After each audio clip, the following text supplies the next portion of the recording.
गणतंत्र मुर्दाबाद मुर्दाबाद मुर्दाबाद गणतंत्र मुर्दाबाद मुर्दाबाद मुर्दाबाद केंद्र सरकार होशियार होशियार होशियार वायस पासवान मुर्दाबाद मुर्दाबाद मुर्दाबाद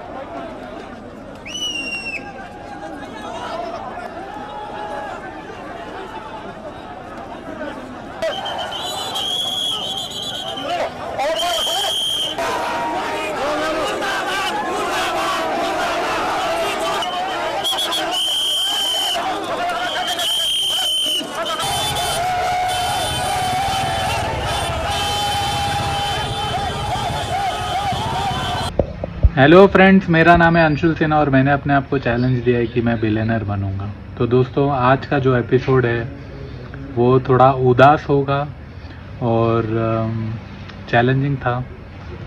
तो दोस्तों, 12 सितंबर 2025 को मिलियन व्यूज़ रिलीज़ होने वाली थी, लेकिन अनफॉर्चुनेटली अब वो जो डेट है वो कैंसिल हो गई। अब वो कब रिलीज़ होगी पता नहीं। मेरा कितना इन्वेस्टमेंट हो गया अभी तक रिलीज़ होने में, almost all close to 10 to 11 lakh का इन्वेस्टमेंट हो चुका है और क्लोज टू 1 CR तक का इन्वेस्टमेंट इस प्रोजेक्ट के ऊपर हो चुका है। और अभी इस वक्त मैं नेपाल में हूँ। ये मेरा हॉस्टल है दोस्तों, जहाँ पर मैं बैठा हूँ। तो दोस्तों, आपके साथ शेयर करता हूँ कि हुआ क्या। अब जैसे कि लास्ट 1 वीक से लेकर अभी तक मैं इसका प्रमोशन रन कर रहा था, इसकी मार्केटिंग कर रहा था और जो भी सोशल मीडिया पे वहाँ पर पेड एड्स भी रन कर रहा था इंस्टाग्राम पे। तो ये एक बहुत ही बड़ा एक डिसअपॉइंटमेंट हो गया। और उसके बाद दोस्तों, अब मैं बोलता हूँ कि रियलिटी में एक्चुअली हुआ क्या। तो हमारे जो एजेंट थे उन्होंने चीज़ों को ग्रांटेड ले लिया। एक्चुअली में 20 दिन पहले आकर देखना चाहिए था। अब 12 तारीख को एक जापानी मूवी है जो रिलीज़ हो गई, जिसने जो पूरे जो थिएटर्स है वो पूरे हाउसफुल हो गए। तो यहाँ का एक पॉपुलर सिनेमा है, मैं नाम नहीं ले सकता दोस्तों क्योंकि ये सारे मेरे को नहीं लेना, मेरे को फालतू की कंट्रोवर्सी नहीं चाहिए। तो उन्होंने क्या किया, वहाँ पे जापानी मूवी लगाई जिसकी वजह से उसके पूरे एडवांस बुकिंग हो गई। अब जो हमारे जो एजेंट है उन्होंने कहा कि हमें पता नहीं था कि ये सारी चीज़ें होंगी, वो 10 दिन पहले। तो जो चीज़ें थी वो ग्रांटेड ली गई और वो चीज़ें ग्रांटेड लेने की वजह से क्या हो गया, उन्हें लास्ट मोमेंट पर जाके ये पता चला कि 12 तारीख को कोई जापानी मूवी आ रही है। तो उन लोगों ने फिर सडनली डिसीजन लिया कि अब हम लोग 12 तारीख को ये फिल्म रिलीज़ नहीं करेंगे। तो यहाँ पर क्या हुआ, मैं इन्वेस्टमेंट देकर फिर मैं वहाँ पर फंस गया कि मेरे को समझ में नहीं आया कि यार मैंने तो पूरा पैसा दिया, जो भी पैसा मेरे से मांगा गया था इस फिल्म को रिलीज़ करने के लिए वो पैसा मैंने मेरे एजेंट को दिया, लेकिन वो पैसा देने के बावजूद भी फिल्म रिलीज़ नहीं हो रही है। तो मैं वहाँ पे अटक गया। तो फिर उसके बाद मैंने मेरे एजेंट को बोला कि यार ये शायद होगा नहीं। वो लोगों ने बोला सिर्फ 5 थिएटर मिलेंगे। तो यहाँ पर मेरे को मेरे प्रोडक्ट पर भरोसा था दोस्तों। मैंने बोला कि अगर 5 प्रोडक्ट भी मिल रहे हैं तो आप फिल्म को रिलीज़ करो, मेरे को इस फिल्म को किसी भी तरह से रिलीज़ करना है। और कहीं ना कहीं डेस्परेट हो गया था दोस्तों, मेरी होप पूरी तरह से टूट चुकी थी। मेरे को ऐसा लगा कि शायद मेरे साथ चीटिंग हो गई। और यहाँ पर CBFC जो सेंसर सर्टिफिकेट है वो भी अभी तक अप्रूव नहीं हुआ था। तो फिर हम लोग जो एजेंट है वो CBFC के ऑफिस में, यहाँ का जो नेपाल का विकास बोर्ड है वहाँ पर गए, वहाँ पर बातचीत की, फिर वहाँ पर भी चीज़ें नहीं हुई दोस्तों। तो इनडायरेक्टली बोलूँगा चीज़ें दोस्तों, अगर आप समझ सकते हो तो समझ जाओ, क्योंकि ये जो सारे चैनल्स है ये पब्लिक डोमेन पर जाने वाले हैं। इंडिया और नेपाल या फिर एशिया कंट्री जो ले लो, यहाँ पर इतना हाई पीक्स लेवल का करप्शन है, इतना करप्शन है कि जब तुम एक भारी मात्रा में पूरी कंट्री में जब एक प्रोडक्ट को लॉन्च करने जा रहे हो तो उसके अप्रूवल के लिए, उसके लिए गवर्नमेंट ऑफिशियल अप्रूवल के लिए बहुत सारी रिश्वतें चलती हैं। अभी इंडिया में मेरा सर्टिफिकेट पिछले 4 महीने से अटका हुआ है दोस्तों। मैं रेगुलरली ये सारे एपिसोड्स में बताते जा रहा हूँ। मेरा ये पूरे एशियन कंट्रीज से एक बहुत बड़ा प्रश्न है कि यार अगर कोई इतना मेहनत करके प्रोडक्ट बना रहा है और उसको लॉन्च करने की ज़रूरत कर रहा है, मेहनत कर रहा है, तो सर्टिफिकेशन अप्रूवल करने के लिए इतना टाइम क्यों। आज मेरी मिलियन व्यूज़ फिल्म का दोस्तों आप बिलीव कर सकते हो, इंडिया में सितंबर महीना हो गया दोस्तों, मैंने जून एंड के आसपास कुछ सबमिशन किया था। जून, जुलाई, अगस्त, सितंबर, 4 मंथ्स हो गए, अभी तक मेरे को सर्टिफिकेट नहीं है। और घुमाते जा रहे हैं, आ जाएगा कल आएगा। मेरा तो 4 महीना बर्बाद हो गया ना दोस्तों। बस एक सर्टिफिकेट का टुकड़ा, ऑनलाइन वेबसाइट पे ये मेंशन किया गया कि 45 डेज में क्लियर हो जाएगा, लेकिन नहीं हुआ। और वही चीज़ यहाँ पर भी हुई। अब यहाँ पे क्या हो रहा है, रिश्वत देनी पड़ रही है, ब्राइब देना पड़ रहा है कि भाई सर्टिफिकेट दो, लाखों रुपए दिया जा रहा है। अब वो इंडिया में दिया जा रहा है, नेपाल में दिया जा रहा है, मैं ये सारी चीज़ें आप लोगों को बोल नहीं सकता। लेकिन ये करप्शन की वजह से क्या हो गया, जो 12th को जो लॉन्च होना चाहिए था प्रोजेक्ट, वो लॉन्च नहीं हुआ दोस्तों, वो डिले नहीं हुआ, सॉरी वो डिले हो गया। तो यहाँ पर तो मेरे को दिल तोड़कर जाना चाहिए था कि यार यहाँ पर मैं कितने सारे लोगों से बैटल कर रहा हूँ, थिएटर्स के लिए, स्क्रीन्स के लिए मैं बैटल लड़ रहा हूँ, फिर गवर्नमेंट लेवल पे मैं बैटल लड़ रहा हूँ कि यार मेरे को सर्टिफिकेट अप्रूवल करवा दो। और मैं आज पिछले 20 दिन से यहाँ पर नेपाल पे बैठा हुआ हूँ, मीडिया के साथ प्रमोशन कर रहा हूँ। यहाँ की मीडिया मेरे को उठने नहीं दे रही, क्योंकि मेरी हिंदी फिल्म है। तो नेपाली फिल्मों से मेरे को बहुत एकदम टफ कंपटीशन मिल रहा है। ठीक है, वो टफ कंपटीशन मिला, लेकिन कंपटीशन जो होना चाहिए वो हेल्दी कंपटीशन होना चाहिए, मैनिपुलेटिव नहीं। और मैनिपुलेशन से होता क्या है कि यार हेल्दी कंपटीशन बन जाता है, ऐसा लगता है कि लोग एक दूसरे की टांगे खींच रहे हैं। तो यहाँ पे नेपाल में मैंने जितने भी मीडियाज़ को अप्रोच किया, कहीं से भी मेरे को पॉजिटिव रिस्पांस नहीं आया। तो मेरा जो फिल्म जो हेवी लेवल पे प्रमोशन होना था वो उतनी तेज़ी से फैला नहीं। मैंने दोस्तों क्लोज टू 500 to 600 यहाँ के जो मीडिया लोकल पब्लिकेशन हाउस है सबको ईमेल भी किया, मैसेज भी किया, व्हाट्सअप भी किया।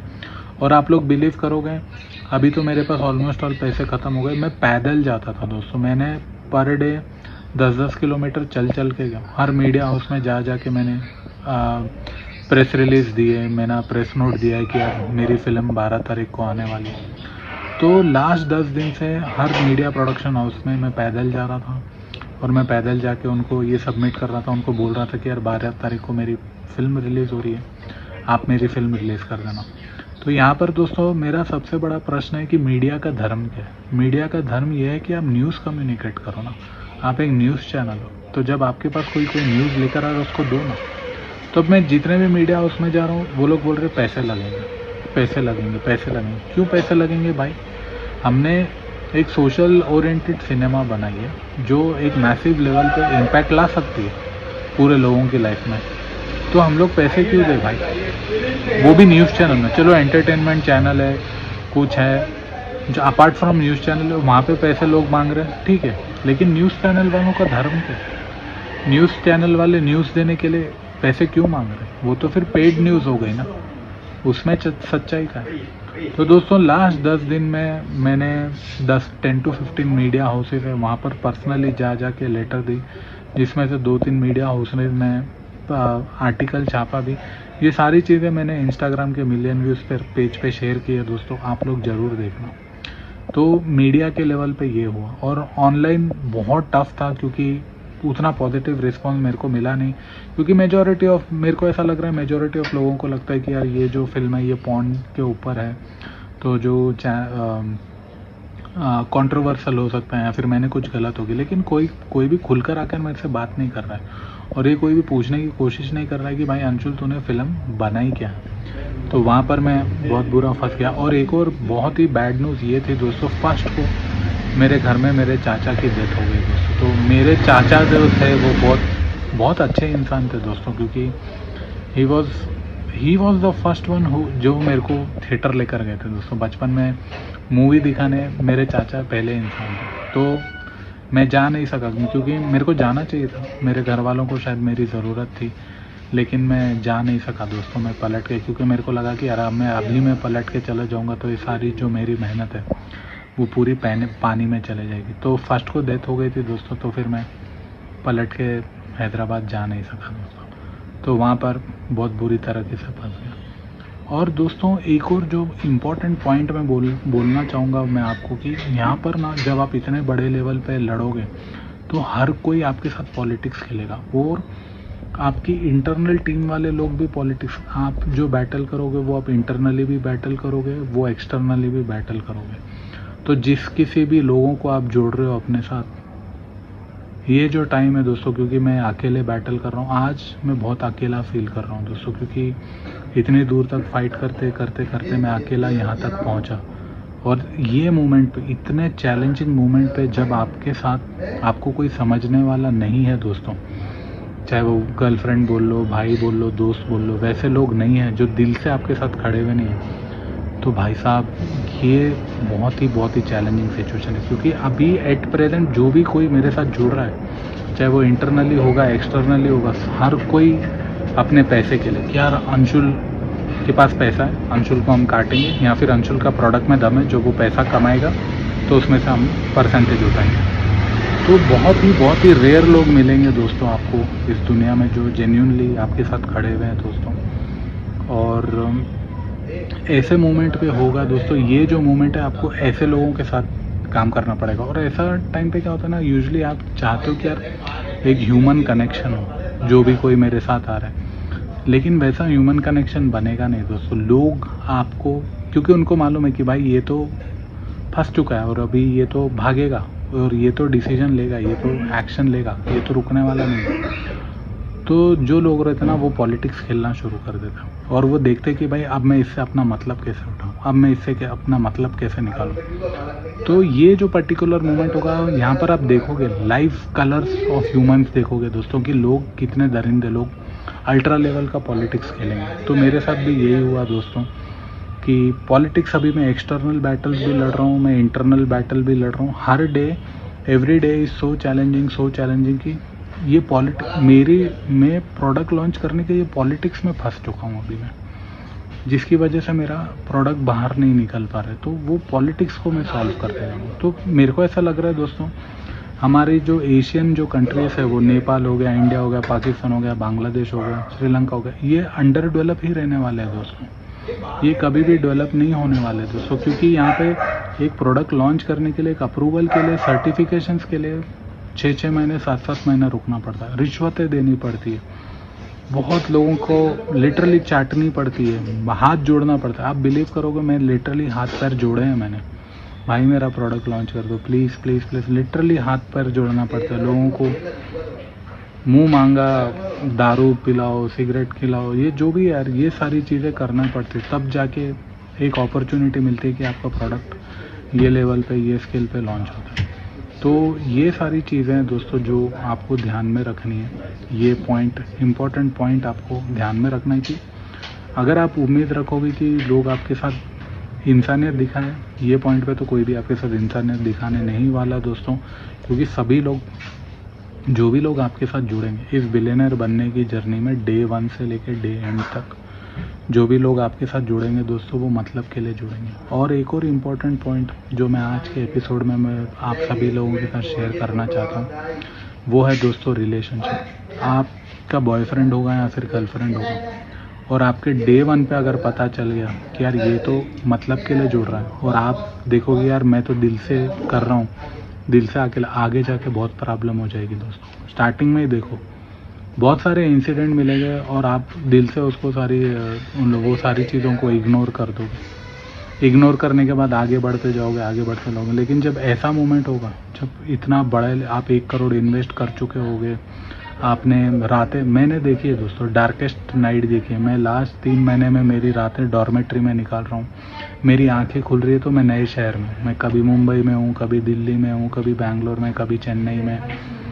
मेरी आंख खुल रही है तो मैं नए शहर में हूँ दोस्तों। तो जब आप इतनी टफ मोमेंट की, इतनी टफेस्ट बैटल लड़ रहे हो एक इंटरनेशनल लेवल पे, आज मैं लिटरली, आज मिलियन व्यूज़ एक इंटरनेशनल सिनेमा बन चुकी है, उसकी एक इंटरनेशनल रिलीज़ होने वाली है दोस्तों। तो ये मोमेंट पे जब आपके साथ कोई गलत बॉयफ्रेंड या गर्लफ्रेंड है, तो और वो सिर्फ मतलब के लिए जुड़ रहा है दोस्तों, वैसे लोगों से दूर रहो दोस्तों, क्योंकि वैसे लोग सिर्फ मतलब के हैं दोस्तों, और वैसे लोग आपको कुछ हेल्प नहीं करवाने। तो ये चीज़ें भी हुई दोस्तों मेरे साथ, इसलिए मैं मेरा लाइव एक्सपीरियंस आप सभी लोगों के साथ शेयर करना चाहता हूँ। क्योंकि बिलियनर बनने की जो जर्नी है दोस्तों, वो आसान नहीं है दोस्तों, वो एक पहाड़ चढ़ने के अब मेरा जो लास्ट 3 महीना है दोस्तों, ये पॉलिटिक्स सॉल्व करते जा रहा हूँ। और ये जो सिचुएशन होगी दोस्तों, ये सिचुएशन में शांत रहो, जितना शांत रहोगे दोस्तों, उतने लोगों के पॉलिटिक्स समझ पाओगे। क्योंकि ये मोमेंट पे सभी लोग आपके साथ पॉलिटिक्स खेलेंगे। क्योंकि सबको पता चल चुका है कि आपका प्रोडक्ट निकलने वाला है बाहर, और आपको हर कोई काटने को देखेगा कि भाई मेरे को अब इससे पैसे कमाना है, मेरे को नोचना है, मेरे को नोचना है। तो वो नियत के साथ आपके साथ लोग जुड़ेंगे। तो जब ये मोमेंट पे आप देख रहे हो तो ये मोमेंट पे शांत रहो, जितना हो सके उतना शांत रहो, गुस्से में मत आओ, फ्रस्ट्रेट मत हो, रो मत। तो जितना आप शांत रहोगे ऐसी कठिन परिस्थिति में, उतना आप सोल्यूशन पे जंप कर पाओगे, उतना तेज़ी से आप डिसीजन ले पाओगे कि यार मैं अब इस परिस्थितियों से बाहर कैसे निकलूँ, चाहे वो इंटरनल पॉलिटिक्स होगा या फिर एक्सटर्नल पॉलिटिक्स होगा। तो यहाँ पर एक मंदिर है दोस्तों नेपाल में, वो बुद्धिज़्म का है, बुद्धा का एक स्टैचू है दोस्तों, और स्टैचू में बुद्धा भगवान एकदम शांति से बैठे हुए और आसपास सारे लोग अटैक कर रहे हैं, कोई पत्थर मार रहा है, कोई ये कर रहा है। तो वो बुद्धा का जो स्टैचू है दोस्तों, वो ये बताता है कि आपकी सिचुएशन कैसे भी होगी, आपकी परिस्थिति कैसे भी होगी, अगर हर परिस्थिति में आप शांत रहोगे ना, तो वो परिस्थिति से बाहर निकलने का सल्यूशन आपको मिलेगा दोस्तों। तो ये सारी चीज़ें। अब बात करते हैं रिलीज़ की। तो रिलीज़ की बात यह है कि सर्टिफिकेशंस में चीज़ें अप्रूव पड़ी हुई है, खाने खिलाने की बातें अभी चल रही है। तो अभी जो गवर्नमेंट ऑफिशियल्स है वो हमें अब अगली डेट देंगे, अगली डेट देने के बाद हम लोग फिर से नेपाल आएंगे और फिर यहाँ पर रिलीज़ करेंगे। और दूसरा एक सैड न्यूज़ ये है दोस्तों, नेपाल में सोशल मीडिया बैन हो चुका है।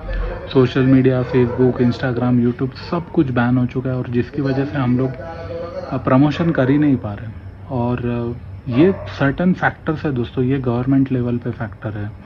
अभी यूट्यूब ये सारा सोशल मीडिया नहीं रहेगा तो हम लोग प्रमोशन कैसे करेंगे। End of the day I am just an independent film maker, तो मेरे लिए तो ये सारे साधन हैं जिनके साधन से मैं मेरी सिनेमा को प्रमोट कर सकता हूँ, तो वो भी पूरी तरह से बैन हो चुका है दोस्तों। तो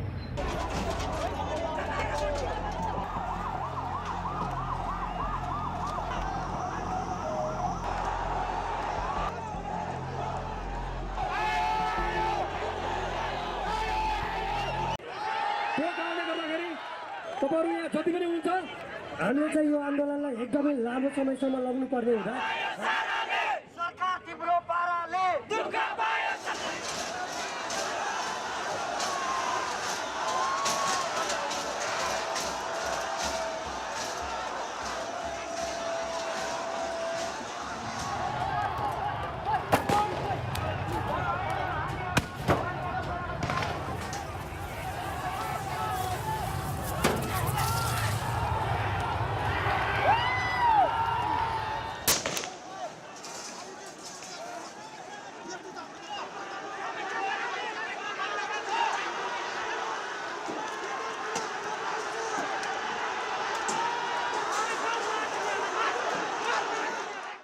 मेरा जो एजेंट है उसने बोला कि अभी रुक जाते हैं, क्योंकि 12 को बहुत बड़ी जापानी फिल्म आ रही है। लेकिन मैं लड़ने के लिए तैयार था दोस्तों, क्योंकि कंपटीशन में क्या होता है ना, ऐसा नहीं कि कल को कंपटीशन नहीं होगा। तो मैंने बोला कि यार मैं मेरा पूरा 1.5 करोड़ सैक्रिफाइस करने के लिए रेडी हूँ, आप मेरी फिल्म को रिलीज़ करो, आप रिलीज़ करो मेरी फिल्म को, क्योंकि मेरे को मेरे प्रोडक्ट पे कॉन्फिडेंस है, मेरे को मेरे प्रोडक्ट पे कॉन्फिडेंस है। तो वो डेयरिंग मैंने की, मैंने बोला कि ठीक है मेरा पैसा भाड़ में गया, आप रिलीज़ करो, क्योंकि मेरे को कॉन्फिडेंस है कि फिल्म चलेगी। लेकिन वो लोग फिर डर गए, वो लोगों ने बोला कि नहीं नहीं भाई ये जापानी मूवी आ रही है, इसने पूरे थिएटर्स हाउसफुल कर दिए, तो अभी रिलीज़ करना रिस्क है, क्योंकि थिएटर ही नहीं मिलेंगे, 4, 5, 6 थिएटर मिलेंगे, उसमें भी एक एक शो मिलेगा, तो उसमें तुम कमाओगे कैसे।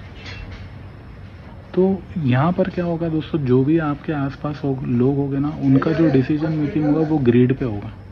आपको ये एक चीज़ ध्यान में रखना है कि आपका जो डिसीजन मेकिंग होगा वो सोल ड्रिवन होना चाहिए। तो मैंने सोल ड्रिवन डिसीजन लिया, क्योंकि मेरे को मालूम है अगर मेरी मूवी का एक शो भी लगता है तो वहाँ से क्राउड पुलिंग करेगा, वहाँ से वर्ड ऑफ माउथ पे मेरा प्रोडक्ट उठेगा, लेकिन उसको रिलीज तो चीज़ें फिर वहाँ पर ब्लॉक हो गई। तो उन्होंने बोला कि नहीं नहीं आप थोड़ा पेशेंस रखो, ये प्रोजेक्ट को हम फिर से रिलीज़ करेंगे और देखते हैं। अभी आज का लेटेस्ट अपडेट ये है कि ये जो फिल्म है वो सोशल मीडिया माध्यम से प्रमोट नहीं हो सकती है, वो बैन हो चुका है। तो नेपाल में मेरा जो स्टे था वो 12 तक था, क्योंकि कल हमारी बहुत बड़ी एक प्रेस रिलीज़ होने वाली थी, वो सारी चीज़ें हम लोगों ने कैंसिल कर दी। और अभी तक का जो भी मेरा पैसा इन्वेस्टमेंट हुआ यहाँ नेपाल तक आने का, मेरे टीममेट आए मेरे यहाँ तक, और जो डिस्ट्रीब्यूटर है वो पूरा पैसा मेरा लॉस हो गया दोस्तों, पूरा पैसा।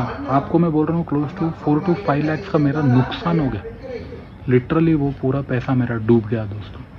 तो अभी मैं कल फिर से रिटर्न इंडिया जा रहा हूँ दोस्तों, और इंडिया जाने के बाद अब वेट करूँगा इंडिया में कब सर्टिफिकेट मिलेगा, नेपाल में कब सर्टिफिकेशन मिलेगा। सर्टिफिकेशन के चक्कर में फ़िल्म रुक गई, डेट हम अनाउंस नहीं कर पा रहे हैं कब होगा। तो मेरा प्रश्न है दोस्तों, आज का एपिसोड ख़त्म करने से पहले ये प्रश्न है मेरा, ये एशिया की पूरी country, her under develop country से तुम लोग चाहते क्या हो? तुम लोग चाहते क्या हो कि अगर कोई नया प्रोडक्ट बना के लॉन्च कर रहे हो तुम उसको ऐसे सिस्टम, ऐसे करप्ट सिस्टम में फंसा के रख दो? ये प्रश्न सारे गवर्नमेंट ऑफिशियल्स जो ये यूट्यूब चैनल देख रहे हो उनके लिए है। तो क्या आप लोग चाहते क्या हो भाई? चाहते क्या हो तुम लोग? बिना खाए बिना पिए काम क्यों नहीं करते? तुमको सैलरी नहीं मिलती है क्या? अरे तुम्हारा ईमान कैसे मानता है यार? लोग कितनी मेहनत से प्रोडक्ट बनाते हैं यार। आप लोगों ने तो ये पूरे वीडियो सीरीज देखी होगी मेरी, कितनी मेहनत से एक प्रोडक्ट बना के उसको कितनी उम्मीद लगा के आते हैं कि यार मेरे को लॉन्च मिलेगा, उसको क्यों ऐसे फंसवाते हो? क्यों उससे रिश्वत मांगते हो इतना बड़ा लॉन्च करने के लिए? क्यों? क्या क्राइम क्या किया है हम लोगों ने? क्या गलत क्या किया? बस एक सपना देखा ना कि यार हम लोग भी 100 करोड़ कमाएंगे, तो उसमें गलत क्या है? What is wrong in that? ये बहुत बड़ा प्रश्न है यार। मैं गुस्से में नहीं हूँ यार, तुम लोग क्या कर रहे हो यार? तुम लोग, हम लोग तो बर्बाद हो जाएंगे यार। ये एशियन कंट्रीज का कोई फ्यूचर नहीं है अगर चीज़ें ऐसे चलेगी ना। आज यूएस में फेसबुक क्यों बना? 18-20 साल का मार्क जकरबर्ग था जब उसने फेसबुक बनाया। क्यों? क्योंकि उनको अप्रूवल तेज़ी से मिलते हैं यार, उनको फास्ट अप्रूवल्स मिलते हैं, उनको इकोसिस्टम मिलता है। वैसा इकोसिस्टम बनाओ ना यार, वैसा इकोसिस्टम नेपाल में बनाओ, वैसा इकोसिस्टम इंडिया में बनाओ, पाकिस्तान में बनाओ, श्रीलंका में बनाओ। वैसा इकोसिस्टम बना क्यों नहीं रहे हो तुम लोग? चाहते क्या हो कि भाई बस करप्शन करप्शन करप्शन? आज करप्शन की वजह से मेरा प्रोडक्ट रुक गया यार। मैंने 2 साल दिन रात मेहनत करके एक प्रोडक्ट बनाया और भैंचोदी करप्शन की वजह से मेरा प्रोडक्ट रुक गया। और मैं पैसे खिलाऊंगा नहीं तो मेरा सर्टिफिकेशन अप्रूव नहीं होगा। कचरे वहाँ पे पड़ा हुआ है दोस्तों। इंडिया में central board of film certification में मेरा सर्टिफिकेट पिछले 4 महीने से पड़ा हुआ है। मैं फ़ोन करता हूँ कब होगा कब होगा, नहीं अब होगा तब होगा, अब होगा तब होगा। इट्स क्लियर मीन्स भाई जब तक तुम 1.5-2 लाख रिश्वत नहीं दोगे तब तक तुम्हारा सर्टिफिकेट अप्रूव नहीं। दोस्तों मेरी गांड फट के आ गई थी आज 2 दिन पहले। मेरे को लगा कि यार मैंने ये प्रोजेक्ट बना के गलती कर दी, मैं इस जर्नी पे निकल के गलती कर दी। मेरा विश्वास उठ गया था दोस्तों भगवान से, लिटरली भगवान पे से विश्वास उठ गया था मेरा। यार मैं कहाँ हो गया, मैं कहाँ फंस गया। तो दोस्तों जब इतनी कठिन परिस्थिति में आप लोग फंसे हुए हो ना दोस्तों, और मैं आपको एक और चीज़ इंपॉर्टेंट पॉइंट बोल रहा हूँ दोस्तों, हर कोई पॉलिटिक्स खेलेगा, चाहे वो आपकी गर्लफ्रेंड होगा, एक्सेप्ट योर पेरेंट्स दोस्तों, एक्सेप्ट योर पेरेंट्स। और कुछ जो अच्छे लोग आपके उनके अलावा गर्लफ्रेंड, बॉयफ्रेंड, भाई, दोस्त, भाई, हर कोई पॉलिटिक्स खेलेगा। ये बात याद रखना आप लोग, हर कोई पॉलिटिक्स। और ये पॉलिटिक्स समझने के लिए कौन क्या पॉलिटिक्स कर रहा है उसकी डिसीजन मेकिंग पे ध्यान देखना कि भाई ये ग्रीडी पे चल रहा है, ईगो पे चल रहा है, फ्रस्ट्रेशन पे चल रहा है, या फिर इसकी सोल ड्रिवन डिसीजन है, या फिर कोई आपको जेन्युइनली हेल्प कर पा। और ये सारी जब इतनी टफ सिचुएशन में फंसोगे दोस्तों, मंत्रा चैंटिंग, गायत्री मंत्रा चैंटिंग, महामृत्युंजय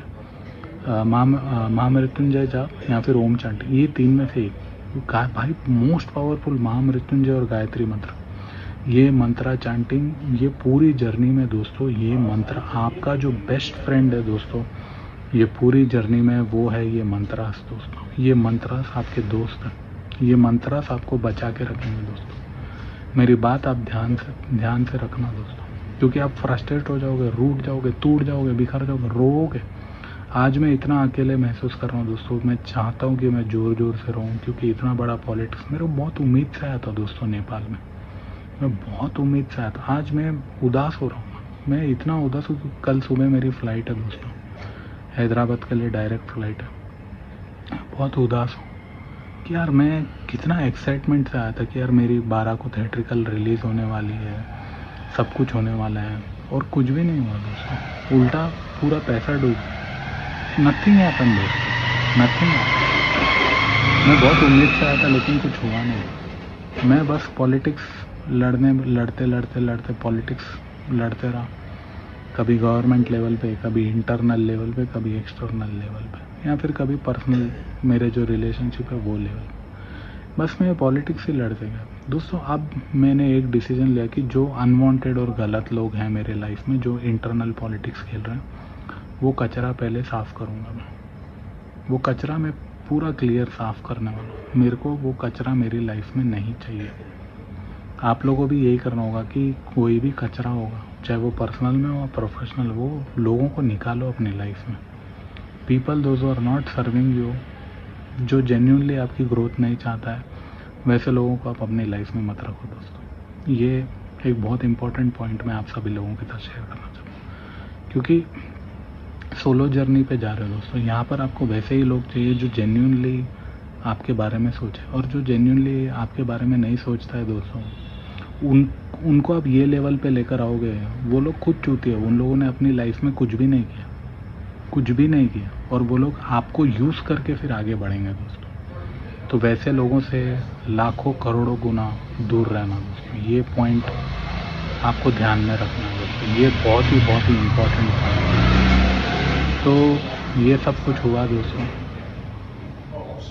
अभी बहुत उदास फील कर रहा हूँ दोस्तों, क्योंकि मैं बहुत उम्मीद लेकर आया था नेपाल, और चीज़ें जैसी सोची थी कि रिलीज़ होगी वो हुई नहीं। लेकिन एक गुड न्यूज़ लेकर भी जा रहा हूँ कि यहाँ के जो बोर्ड वाले लोग हैं उन्होंने बोला है कि फ़िल्म रिलीज़ होगी, हम लोग आपको अगली डेट देंगे। अब वो डेट कब की मिलेगी वो कल जाकर पता चलेगा अपने को। तो ये सारी चीज़ें हैं दोस्तों।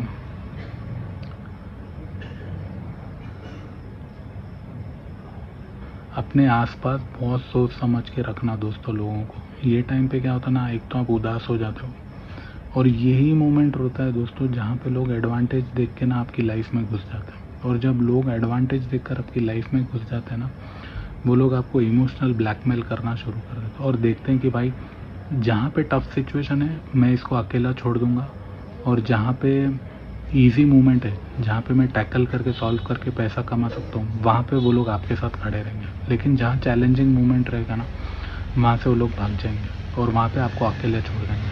तो अपने साथ सही लोगों को रखना दोस्तों। अगर नहीं है तो अकेले लड़ो, भले रो मर जाओ, सुसाइड कर लो, लेकिन अकेले लड़ो।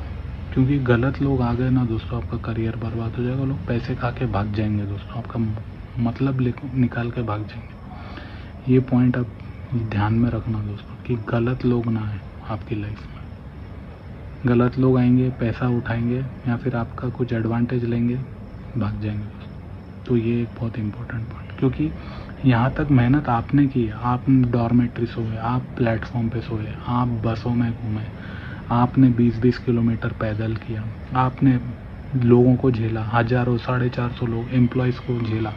आज इस प्रोडक्ट को बनाने के लिए 450 लोगों ने काम किया, 450 लोगों को मैंने झेला, सब लोगों को हाथ पकड़ के यहाँ तक लेकर आया। पूरा एक सक्सेसफुली एक प्रोजेक्ट को कंप्लीट करके आज उसको इंटरनेशनल लेवल लॉन्च तक मैं लेकर आया।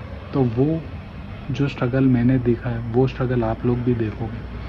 तो अपने साथ चूतिया लोगों को मत रखना दोस्तों, जो पॉलिटिक्स खेल रहे हैं। और आपको पता चल जाएगा, उतने तो आप स्मार्ट हो। जो भी कोई मैनिपुलेट कर रहा है, पॉलिटिक्स खेल रहा है, आपको धोखाधड़ी दे रहा है, never ever take them forward. तो आज का एपिसोड में ये सब और बाकी के सारी चीज़ें हैदराबाद में जाके आप सभी लोगों के साथ शेयर करूँगा।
हेलो फ्रेंड्स, मेरा नाम है अंशुल सिन्हा और मैं इस वक्त central board of film certification के बाहर यहाँ पर हैदराबाद में खड़ा हुआ हूँ दोस्तों। यहाँ पर मेरी जो फिल्म है दोस्तों वो पिछले 3 महीने से यहाँ पर अटकी हुई है और जब मैं यहाँ पर आया हूँ तो ये लोग बोल रहे हैं कि अपनी जो फिल्म है वो सेंसर सर्टिफिकेशन के लिए आप मुंबई में सबमिट करो, और ये बात मेरे को 3 महीने से पता नहीं है। और ये लोग बोल रहे हैं कि हमने पोर्टल पे अपडेट कर दिया, और यहाँ पे ये ऑफिस में चेयरमैन कभी भी नहीं रहता। मैं पिछले 3 महीने से आ रहा हूँ, चेयरमैन से मिलने की कोशिश कर रहा हूँ, chairman is not available in this office. और 3 महीने से मेरे जूते चप्पल घिस गए हैं दोस्तों कि यहाँ से अपडेट लेने के लिए कि मेरी फ़िल्म कब अप्रूव होगी, लेकिन मेरा जो प्रोजेक्ट हो वो यहाँ पे अप्रूव नहीं हो रहा है। अगर हैदराबाद सेंसर बोर्ड हिंदी फिल्में नहीं लेता है तो यहाँ पे बड़ा बड़ा बैनर लगाओ ना कि भाई हिंदी फिल्में बैन है, यहाँ पे हिंदी फिल्म बैन है करके यहाँ पे लिखो ना, बड़े बड़े बैनर लगा पे। मेरा रेजिडेंट हैदराबाद का है, मेरा फिल्म चैम्बर का सर्टिफिकेशन रजिस्ट्रेशन हैदराबाद का है, तो मैं मुंबई जाके क्यों करूँ मैं रजिस्ट्रेशन? मेरे पास आधार कार्ड है, मैं इंडियन सिटीज़न हूँ, तो मैं अगर किसी भी सिटी में बनाऊँगा और अगर वो सिटी में ऑफिस है तो उनकी रिस्पॉन्सिबिलिटी क्या है? सर्टिफिकेट देना। और ये बात मेरे को अभी 3 मंथ्स बाद बोली गई है। ये जो सेंट्रल बोर्ड ऑफ सर्टिफिकेशन का ऑफिस है दोस्तों, ये CGO टावर है यहाँ पे हैदराबाद में, ये लोग मेरे को 3 महीने के बाद यानी कि 90 डेज, मैं 2-3 करोड़ रुपए डाल के मैं पिक्चर बनाऊंगा और 90 डेज एक सर्टिफिकेशन अप्रूवल के लिए मैं मेरा बर्बाद कर दूं। मेरे को 90 days, they are fucking asking 90 days to take एक पेपर का टुकड़ा अप्रूव करने के लिए। 90 डेज कौन लेता है भाई? 90 डेज कौन लेता है भैया? और 90 डेज के बाद जब मैं आ रहा हूँ यहाँ पे कि भाई क्या हुआ मेरा प्रोजेक्ट का क्या हुआ, मुंबई में ट्रांसफर करते हैं। किससे पूछा? मेरे को इन्फॉर्मेशन भी नहीं किया। और मैं जब चेयरमैन को यहाँ पर बोल रहा हूँ कि मेरी बात हो कि चेयरमैन यहाँ पर ऑफिस में अवेलेबल नहीं है, वेयर इज द चेयरमैन? 3 महीने से ऑफिस में चेयरमैन ही नहीं आ रहा है। चेयरमैन को जब भी मैं कॉल कर रहा हूँ किधर है, chairman is not available. This is the reality. अब मैं जाऊँगा मुंबई में वो लोग 6-7 महीने लेंगे एक सर्टिफिकेशन अप्रूवल करने के लिए। ये क्या हो रहा है यहाँ पे? ये वीडियो मैं डाल रहा हूँ, मैं इंस्टाग्राम पे डाल रहा हूँ, मेरे सोशल मीडिया प्लेटफॉर्म पे डाल रहा हूँ। ये सेंसर सर्टिफिकेशन की रियलिटी है। एक सर्टिफिकेट का टुकड़ा देने के लिए they are taking 4 to 5 months, 6-7 महीने ले रहे हैं। कोई अगर 1-2 करोड़ रुपए की पिक्चर डाल के फिल्म बनाएगा, 6-7 महीना रुकेगा, 8 महीने के बाद तो उसकी पिक्चर ही मर जाएगी ना भाई। ये क्या चल रहा है ये कंट्री में? मेरा ये बहुत बड़ा सवाल है। ये लोग मेरी कोई भी बात सुन रहे नहीं। मेरे को 3 महीने से फुटबॉल बना के रखा हुआ है ये लोग ने। कभी हैदराबाद जाओ, मुंबई जाओ, हैदराबाद जाओ, मुंबई जाओ, हैदराबाद जाओ। अरे मैं क्यों जाऊं भाई? मेरा जब रजिस्ट्रेशन यहाँ पर, मेरे पूरे प्रूफ है मेरे पास, मेरा पूरा रजिस्ट्रेशन हैदराबाद का है, मेरा घर हैदराबाद का है, मेरा फिल्म चैम्बर का सर्टिफिकेट हैदराबाद का है, तो मैं मुंबई में जाके क्यों सबमिट करूँ जब यहाँ पे सेंट्रल बोर्ड का सर्टिफिकेट है? अगर हिंदी फिल्म यहाँ पर नहीं होती अप्रूव तो लिखो ना भाई, बड़े बड़े बोर्ड पे लिखो ना कि भाई Hindi film is ban in Hyderabad. Hindi film को सर्टिफिकेट हैदराबाद में नहीं दिया जाएगा, ऐसा बैन रखो ना। हम डायरेक्ट मुंबई में जाके अप्लाई करेंगे, हम हैदराबाद आएंगे ही नहीं। क्यों पॉलिटिक्स खेल रहे हो यार? क्यों पॉलिटिक्स खेल रहे हो? कभी निकले हो, कभी एक कैमरा लेकर 4 एक्टर को हायर करके फिल्म बनाने निकलो, पता चलेगा फिल्म बनती कैसे। यहाँ पे बिठा के तुम्हारा जॉब क्या है? रिस्पॉन्सिबिलिटी क्या है चेयरमैन की? ऑफिस में बैठना। 3 महीने से चेयरमैन ऑफिस नहीं आ रहा है, और जब मैं पूछ रहा हूँ कि नहीं चेयरमैन 4-4, 5-5 ऑफिस संभाल रहे हैं, तो गवर्नमेंट कर क्या रही है? इतना सारा टैक्स भर रहे हैं हम लोग, GST टैक्स, ये टैक्स, वो टैक्स, हर जगह टैक्स में मारते जा रहे हैं नॉर्मल आदमी की। हर उसमें टैक्स। जब इतना सारा टैक्स ले रहे हो तो गवर्नमेंट यहाँ पे एक ही बंदा है, ये इतना बड़ा जो ऑफिस है सेंसर बोर्ड का जो ऑफिस है वो एक ही बंदा संभाल रहा है। बाकी के लोग कर क्या रहे हैं भैया? खाली गवर्नमेंट की नौकरी लेके तुम घूमने जा रहे हो, खाने पीने बैठ रहे हो। और नॉर्मल जब हम जाएंगे ना, मैं आपको रियलिटी बोल रहा हूँ, ये लोग बोलते हैं एजेंट के थ्रू आओ, वो एजेंट को रिश्वत खिलाओ। यहाँ पे पूरा रिश्वत चलता है ये ऑफिस में। रिश्वत जब तक देंगे ना, यहाँ के और मुंबई के ऑफिस में सर्टिफिकेट नहीं मिलता यहाँ पे। ये रियलिटी है sensor board of film certification of India की। एक सर्टिफिकेट का टुकड़ा, एक गवर्नमेंट अप्रूवल का टुकड़ा देने के लिए तुम लोग 5-5 महीने ले रहे हो। कोई अगर नया प्रोडक्ट बना के लॉन्च करेगा तो क्या 5 महीना सिर्फ एक सर्टिफिकेट के लिए रुकेगा क्या? ये रियलिटी है क्या ये सेंसर बोर्ड की? क्या रियलिटी है? क्या काम कर रहे हो तुम लोग? एक बस, और क्या काम है सेंसर बोर्ड में? यहाँ का जो मैनेजर है उसका काम क्या है? फिल्म देखना, सर्टिफिकेट देखना, कुछ कट है तो मेंशन करना, भाई तुम्हारी फिल्म में ये कट है, उसको रीसबमिट करना। यहाँ पे ये लोग बोल रहे 40-40, 50-50 फिल्में पेंडिंग बैठी है। भाई ऐसा कौन सा टफ काम दे दिया तुमको बस खाली बैठ के पिक्चर देखना है, पिक्चर देख के सर्टिफिकेट देना है, इसमें कौन सा कॉम्प्लिकेटेड काम है? वो काम को तुम 6-6, 7-7 महीने लेते हो। यहाँ पे रियलिटी यही है कि फिल्म उसकी अप्रूव होती है जो बड़े प्लेयर होते हैं मार्केट में। मैं मीडिया को जाऊँगा, चेयरमैन किधर है? चेयरमैन किधर है? चेयरमैन को ऑफिस में बैठना चाहिए ना। हैदराबाद सेंसर बोर्ड में चेयरमैन क्यों नहीं बैठा हुआ है? चेयरमैन 4-4 नौकरियां क्यों कर रहा है? बेसिक्स ऑफ मैनेजमेंट नहीं आ रहा है गवर्नमेंट ऑफ इंडिया को यहाँ पे। तो क्या काम कर रहे हो तुम लोग? क्या काम कर रहे हो तुम लोग? आओ ना भैया।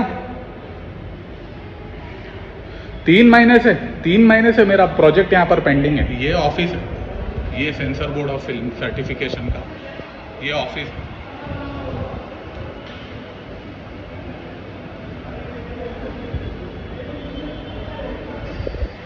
और अभी आवाज उठाऊंगा ना मेरे को भैंचोद पुलिस में डाल देंगे ये लोग। ये रियलिटी है।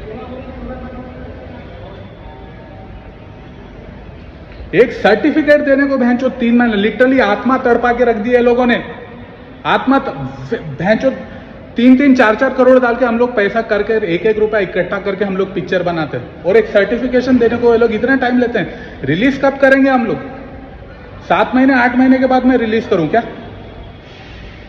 हिंदी फिल्म का सर्टिफिकेट हम हैदराबाद में नहीं देंगे? क्यों नहीं देंगे भाई? क्यों नहीं देंगे? मेरे पास आधार कार्ड है, मेरे पास फ्रीडम ऑफ स्पीच का अधिकार है मेरे पास, और वो मेरे को भारत का संविधान देता है मेरे को। क्यों नहीं करोगे तुम लोग हिंदी फिल्म हैदराबाद में? हैदराबाद भारत का टुकड़ा नहीं है क्या? मैं क्यों जाऊं मुंबई सर्टिफिकेट लेने जब मेरा फिल्म चैम्बर में रजिस्ट्रेशन? रूल ये बोलता है कि आपका अगर हैदराबाद में फिल्म चैम्बर में रजिस्ट्रेशन है, अगर आप हैदराबाद के नागरिक हो तो आपको सर्टिफिकेट हैदराबाद से मिलेगा, आपको मुंबई जाने की जरूरत नहीं है। ये बात ये लोगों ने वेबसाइट में मेंशन की है, वेबसाइट में जाके पढ़ो। वेबसाइट में कहीं भी मेंशन नहीं है, सीबीएफसी की वेबसाइट में कहीं भी मेंशन नहीं है कि भाई हैदराबाद की फिल्म को मुंबई जाना है। ये पूरा फकिंग पॉलिटिक्स है इनका। एक तो लड़ के मेहनत करके पिक्चर बनो, और इनके पॉलिटिक्स के चक्कर में 3-3, 4-4 महीने मेरा पिक्चर अटका हुआ है। बात करने गए तो भैंचोद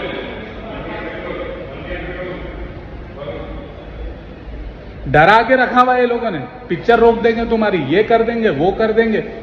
बात नहीं कर रहे कोई यहाँ पे। ये लोग बोल रहे हैं कि भाई हमारे को काम है। क्या काम है भाई तुमको? हमारे लिए, हम लोग central board of film certification का काम है पिक्चर देखना, सर्टिफिकेट देना। ये काम है तुम्हारा, ये काम है। पहले तुम्हारा do your job with responsibility first. One is doing their job with responsibility, everyone बस खाने बैठे हुए, खाने इनको भर भर के खिलाओ, इनको पैसे दो, इनको खिलाओ, टैक्स भरो। आम आदमी गांड मराएगा भैंचो।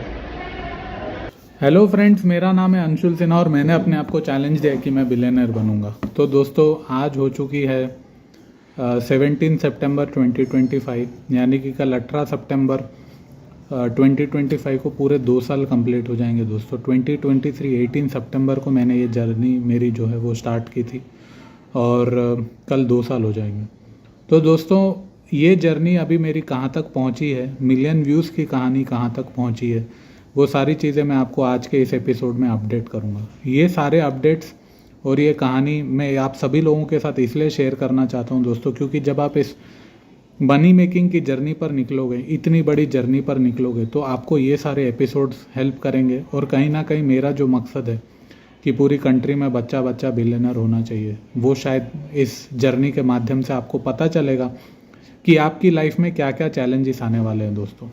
तो आज का जो एपिसोड है दोस्तों, वहाँ पे आज का एपिसोड बहुत ही इंटरेस्टिंग होने वाला है, क्योंकि मैं आपको रियलिटी बोलने वाला हूँ कि आज हमारे इंडिया की ग्रोथ क्यों नहीं हो रही है, भारत की ग्रोथ क्यों नहीं हो रही है दोस्तों। भारत अभी जितने भी मैंने पूरे एपिसोड्स बनाए दोस्तों, उसमें मैं ये बोलते हुए आ रहा था कि जिन लोगों में एम्पैथी नहीं है, जो लोग दूसरे के बारे में नहीं सोचते, वो लोग गरीब है, वो लोग ग्रो नहीं कर पा रहे, या फिर वो लोग मिडिल क्लास लोग हैं।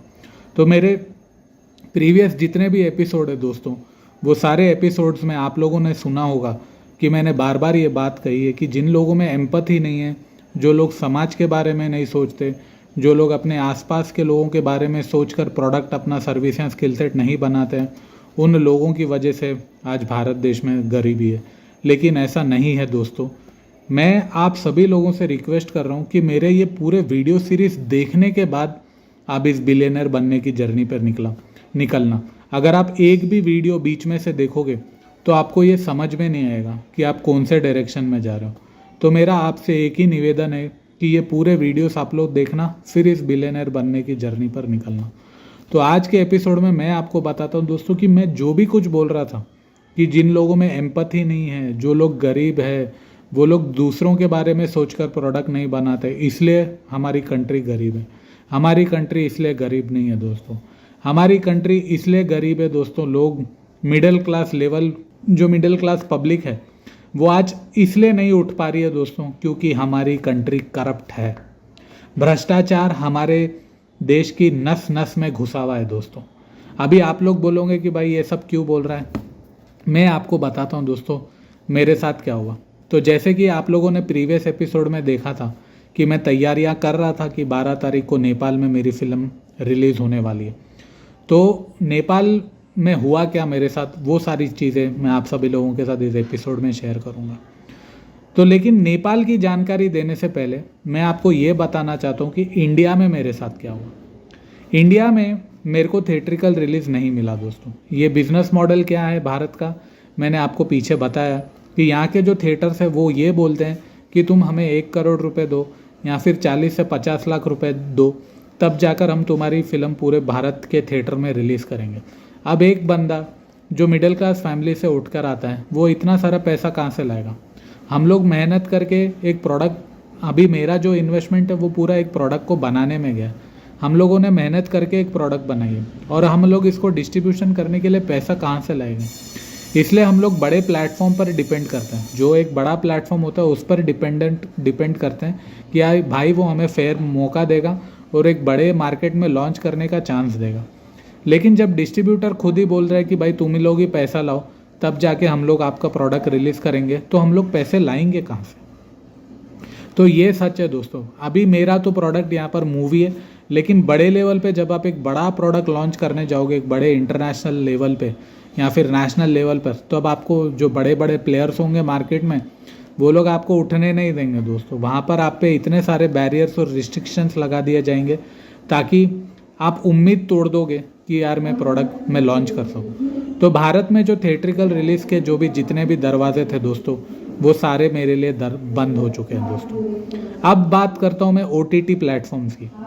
OTT प्लेटफॉर्म पे जब मैंने पिच किया तो सबसे बड़ा चैलेंज ये हुआ कि मैं डायरेक्ट वॉक इन में गया। जितने भी रिसेप्शन है मुंबई में, मैं हर बड़े से बड़े प्लेटफॉर्म के OTT प्लेटफॉर्म पर मैं गया और वहाँ पे उन लोगों ने मेरे को ये बोल के रिजेक्ट कर दिया कि यार जब तक तुमको ईमेल नहीं आएगा या फिर जब तक तुम एक ऑफिशियल माध्यम से नहीं आओगे तब तक हम लोग आपको अंदर घुसने भी नहीं देंगे।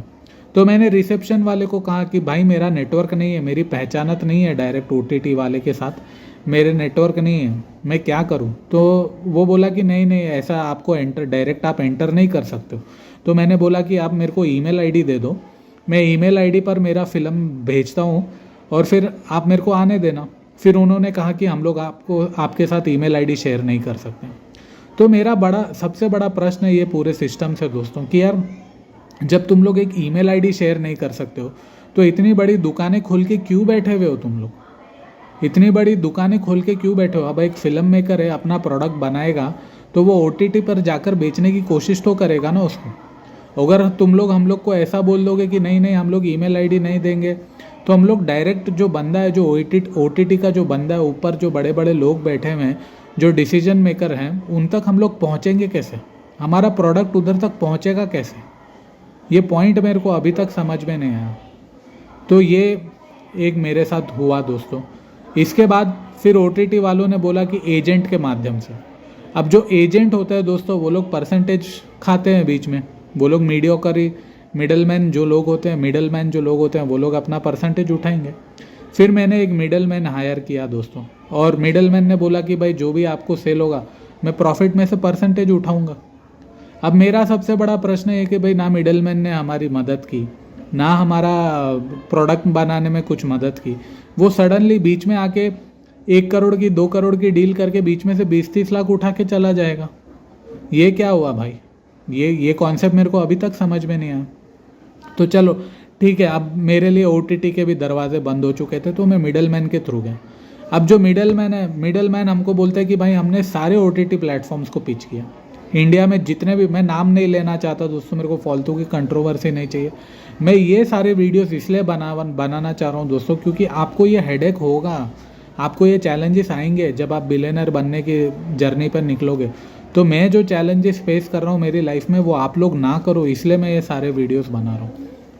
तो वो लोग बोलते हैं, अब जो OTT प्लेटफॉर्म से जो बड़े बड़े प्लेयर हैं, उन लोगों ने कहा कि भाई अंशुल तुमने फिल्म बहुत अच्छी बनाई है, तुमने फिल्म बहुत अच्छी बनाई है, लेकिन इसमें सारे न्यू फेसेस है, इसमें सारे तुमने नए एक्टर्स ले लिए, इसलिए हम लोग ये फिल्म खरीद नहीं सकते। तो ये पॉइंट बोल के मेरी फिल्म को रिजेक्ट कर दिया दोस्तों। अब मेरे को ये पॉइंट अभी तक समझ में नहीं आया कि भाई अगर न्यू फेसेस को लेकर मैंने फिल्म बनाई है, तो न्यू फेसेस इंसान नहीं है क्या? न्यू फेसेस ह्यूमन बीइंग नहीं है क्या? जो एक नया लड़का या लड़की एक्टर बनने का सपना देखता है, उसको कौन देगा चांस? हम जैसे इंडिपेंडेंट फिल्म मेकर होते हैं, छोटे फिल्म मेकर होते हैं, जो गिर पड़ के कैसे भी फंड जमा करके एक उम्मीद से बना देते हैं पिक्चर कि यार चलो कुछ ना कुछ तो करते हैं, कहीं ना कहीं तो हमारा टैलेंट बताते हैं। लेकिन सारे OTT प्लेटफॉर्म्स ने रिजेक्ट कर दिया और बोला कि नहीं नहीं, ये सारे न्यू फेसेस हैं, हम लोग ये फिल्म नहीं खरीदेंगे। तो ये बोल के दोस्तों मेरे पूरे दरवाजे बंद हो गए। अब OTT का भी दरवाज़ा बंद हो गया। अब मेरे पास था एक ही ऑप्शन, नेपाल का रिलीज़, वो एक ही ऑप्शन था। इंडिया में मेरे लिए पूरे दरवाजे बंद हो गए। तो ये OTT की सच्चाई है दोस्तों, ये थिएट्रिकल की सच्चाई है भारत में। अब मैं इम्पॉर्टेंट पॉइंट पे आता हूँ दोस्तों, sensor certificate. Sensor certificate of India दोस्तों, जब मैंने मेरी फिल्म जुलाई में सबमिट करी दोस्तों सेंसर सर्टिफिकेट के लिए, आज सितंबर 16 हो गई है दोस्तों, अभी तक मेरी फिल्म का सेंसर सर्टिफिकेट का कोई अपडेट नहीं है दोस्तों। वो लोग बोल 3 महीने हो गए दोस्तों, 90 डेज में से अभी तक कोई मेरे को कोई अपडेट नहीं है दोस्तों।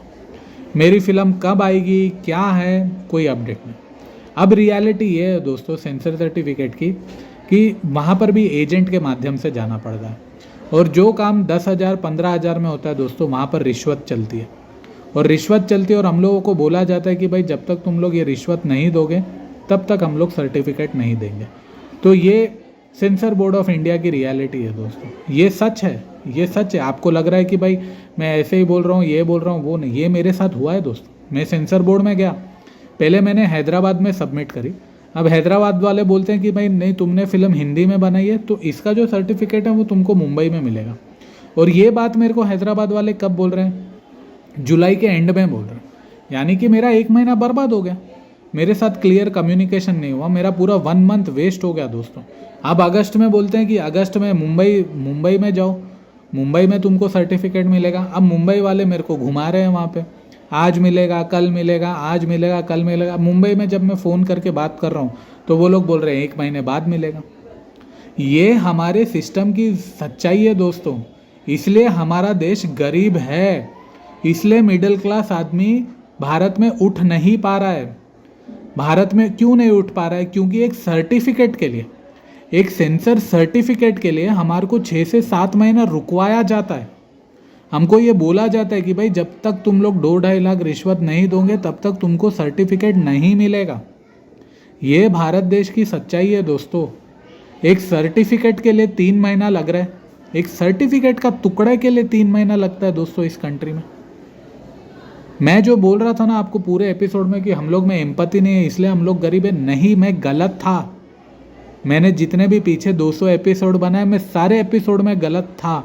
आज हम लोग मिडिल क्लास इसलिए, आज हम लोग गरीब इसलिए क्योंकि हमारा सिस्टम करप्ट है, हमारा सिस्टम करप्ट है। ऊपर जो बड़े लोग बैठे हुए हैं वो देखते हैं कि भाई न्यू फेसेस है तो हम प्रोडक्ट क्यों लॉन्च करें। सेंसर बोर्ड जो बैठा हुआ है वो रिश्वत चाहता है, वो बोलता है कि भाई हमको पैसे खिलाओ, हम सर्टिफिकेट अप्रूव करेंगे। भले तुमने ज़मीन बेच के प्रोडक्ट बनाया होगा, जब भले तुमने आत्मा बेच के प्रोडक्ट बनाया होगा, भले तुमने घर बेच के प्रोडक्ट बनाया होगा, भले तुमने बैंक से लोन लेकर प्रोडक्ट बनाया होगा, उससे जो ऊपर जो सिस्टम बैठा हुआ है उनको कोई भी लेना देना नहीं है। सिस्टम को जब तक नहीं दिखेगा कि भाई ये प्रोडक्ट में पैसा है या नहीं है, वो विजन और मिशन को नहीं देखेगा, वो आपसे नहीं पूछेगा, कि आपकी इस प्रोडक्ट को बनाने की विजन और मिशन क्या है। जितने भी OTT प्लेटफॉर्म्स है, किसी ने भी नहीं पूछा कि तुम्हारे इस प्रोडक्ट को बनाने का पीछे का विजन क्या है, मिशन क्या है, किसी ने नहीं पूछा। सेंसर बोर्ड ने कभी भी नहीं पूछा कि तुमने ये प्रोडक्ट क्यों बनाया, इस प्रोडक्ट से तुम क्या करना चाहते हो, कितने लोगों की प्रॉब्लम सॉल्व करना चाहते हो, ये नहीं पूछा। हमसे पूछा गया तो भाई तुम रिश्वत दे पाओगे या नहीं दे पाओगे। OTT प्लेटफॉर्म्स ने, थिएट्रिकल प्लेटफॉर्म्स में ये देखा कि भाई इसमें बिग फेस नहीं है, बड़ा एक्टर नहीं है, तो ये फिल्म नहीं चलेगी। मेरी फिल्म को देखे बिना ये लोगों ने रिजेक्ट कर दिया। इन लोगों ने डायरेक्ट बोल दिया कि ये फिल्म नहीं चलने वाली। मेरा सबसे बड़ा ये सवाल है पूरे सिस्टम से, तुम लोग होते कौन हो कि ये प्रोडक्ट चलेगा नहीं चलेगा। गवर्नमेंट का काम है नौकरी करना, हम जैसे जो बिजनेसमैन हैं उनको सर्टिफिकेट देना और रास्ते क्लियर करना ताकि हम प्रोडक्ट आसानी से लॉन्च कर सकें। ये गवर्नमेंट का काम है। और जो ऊपर बड़े बड़े OTT प्लेटफॉर्म्स है, उनके पास सब्सक्राइबर्स है, उनके पास जब प्रोडक्ट आता है तो उनको विजन और मिशन देखना चाहिए, ना कि ये देखे कि भाई हमारे पास फेस वैल्यू नहीं है तो हमारी फिल्में चलेगी नहीं चलेगी। तो आज जो हमारे देश में जो गरीबी है दोस्तों, हम लोग जो गरीब है वो सिस्टम की वजह से। मैं इतने दिन से ये बोल रहा था, मैं गलत था दोस्तों, I am very very sorry. But आज जो हम गरीब है, हम जो अंडर डेवलप कंट्री है ना, वो करप्ट और ऊपर जो लोग बैठे हुए हैं, बड़ा बड़ा प्लेटफॉर्म्स खोल के बैठे हुए हैं ना, वो लोग विजन और मिशन नहीं देख रहे हैं दोस्तों। ये सबसे गंदी चीज़ है दोस्तों, ये सबसे गंदी चीज़ है। और ये चीज़ पूरे भारत को खोखला बना देगी दोस्तों, नपुंसक बना देगी पूरे भारत को दोस्तों, ये जो ऊपर सिस्टम पे बैठे हुए हैं दोस्तों। अब दोस्तों मेरा जो सबसे बड़ा प्रश्न है दोस्तों, जो आपके आसपास का सिस्टम करप्ट है, लोग करप्ट है, समाज आपको उठने नहीं दे रहा है। आपने पूरी ईमानदारी से साल 2 साल का लगा के मेहनत करके प्रोडक्ट बनाया। प्रोडक्ट बनाने के बाद आप एक ऐसे पॉइंट पे जाके फंस जाओगे कि आपकी गलती है ही नहीं। यहाँ पे ना, अब जो सेंसर बोर्ड में जो सर्टिफिकेट में डिले होता है, यहाँ पे मेरी गलती नहीं है। और मैं 90 डेज से सिर्फ खाली बैठा हूँ। 90 डेज से मैं ये बैठा हूँ कि भाई आज सेंसर आएगा, कल सेंसर आएगा, मेरे को कहीं ना कहीं OTT प्लेटफॉर्म पे रिलीज़ करने का चांस मिलेगा। लेकिन सेंसर वाला देने के लिए ही तैयार नहीं। सेंसर पे वहाँ पे अनवांटेड डिले पे डिले चल रहे हैं। मैं ईमेल पे ईमेल भेजते जा रहा हूँ, जाके मिल के आ रहा हूँ, लड़ के आ रहा हूँ। अब ये लोगों ने मेरे को फुटबॉल के जैसे बना दिया है दोस्तों। ये लोग बोलते हैं नहीं अब तुम मुंबई जाओ, नहीं अब तुम हैदराबाद जाओ, नहीं अब तुम यहाँ जाओ, नहीं तुम वहाँ जाओ, ये जाओ। मेरे को फोर्स किया जा रहा है कि मैं भी करप्ट बनूँ, मैं भी रिश्वत दूँ, तब जाके मैं भी इनके जैसा बनूँ, तब जाके मेरा फिल्म जो है वो आगे जाएगा।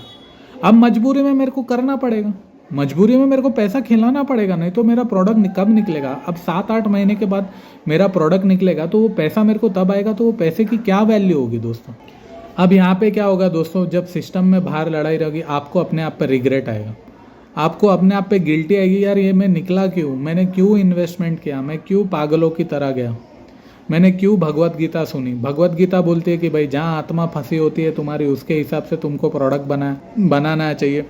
अब मैंने भी वही डिसीजन, मैंने पूरी जर्नी में क्या किया, स्पिरिचुअल एंगल से डिसीजन ली। ठीक यार, आत्मा को समझते हैं, वो प्रोडक्ट बनाते जो लाखों करोड़ों की पॉपुलेशन को सॉल्व करेगा।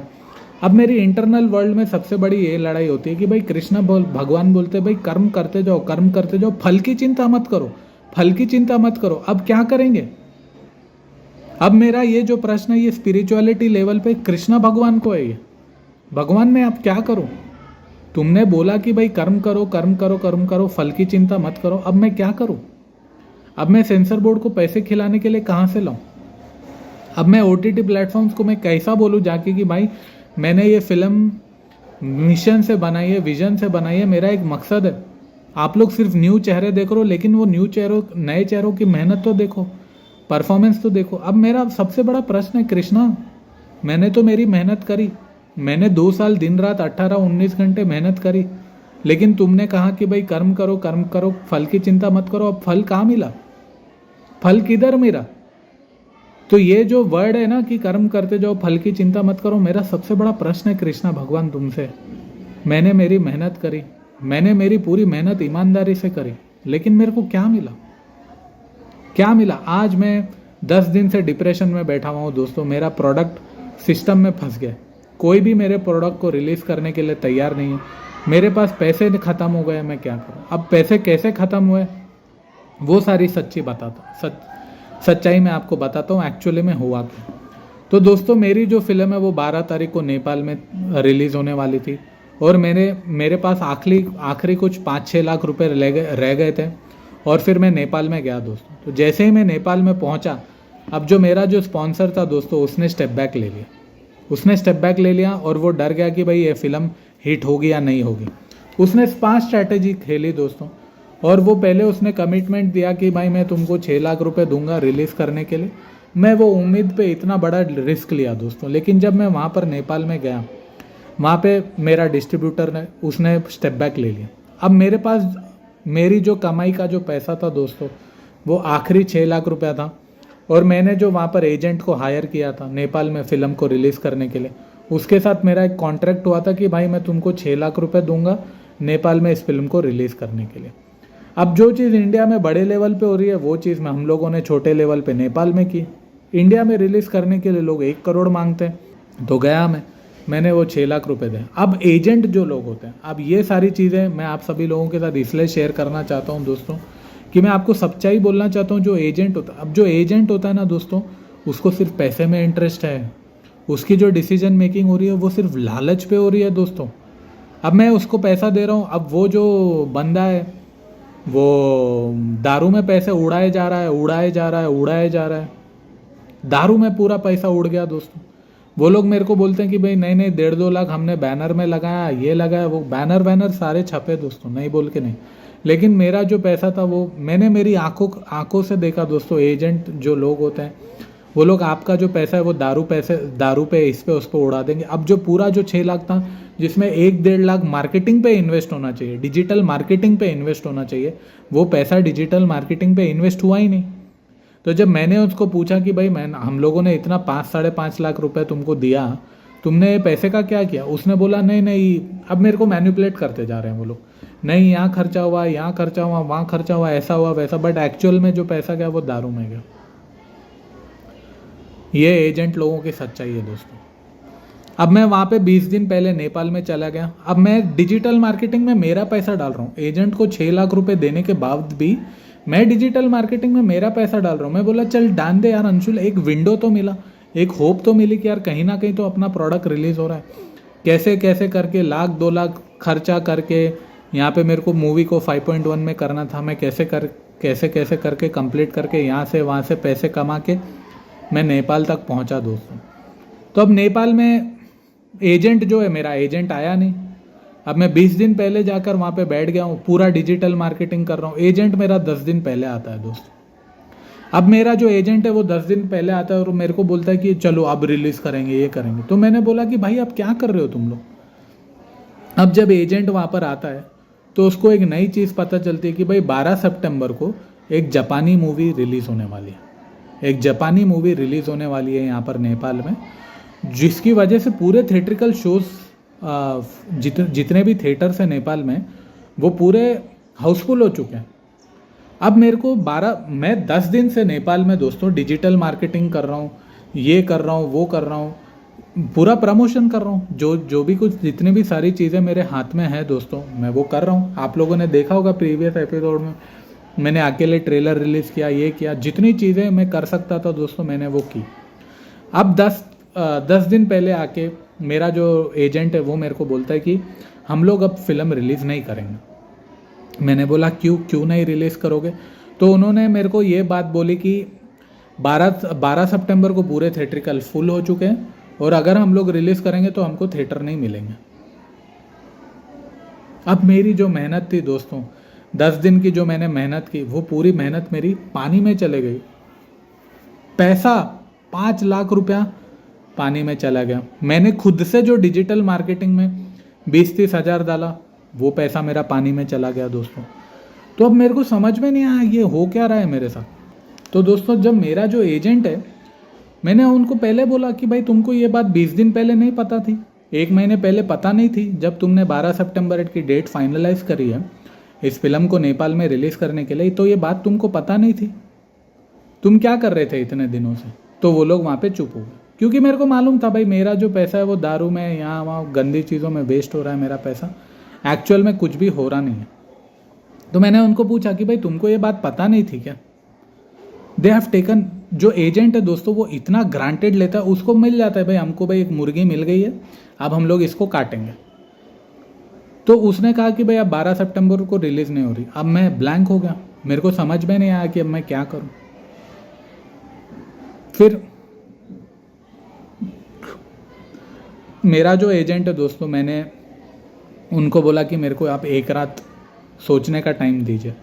तो एजेंट, यहाँ पे एजेंट लोग, डिस्ट्रीब्यूटर लोग क्या करते हैं मालूम दोस्तों, जब उनको मालूम पड़ जाता है कि भाई ये प्रोडक्ट चलने वाला नहीं है, क्योंकि मेरे ट्रेलर को सिर्फ 3000 व्यूज़ आए थे दोस्तों, क्योंकि ऑब्वियसली नेपाल एक पराई कंट्री है, मेरे को ज़ीरो से पूरा स्टार्ट करना पड़ेगा, और वहाँ पे कंपटीशन भी मिलेगा, वो इंटरनेशनल सिनेमा से मिलेगा, वो नेपाली फिल्म इंडस्ट्री से मिलेगा, हिंदी फिल्म इंडस्ट्री मिलेगा। कंपटीशन से मैं डरता नहीं हूँ, लेकिन चीज़ें स्क्रैच से शुरू करने के लिए मिनिमम टाइम तो चाहिए ही चाहिए।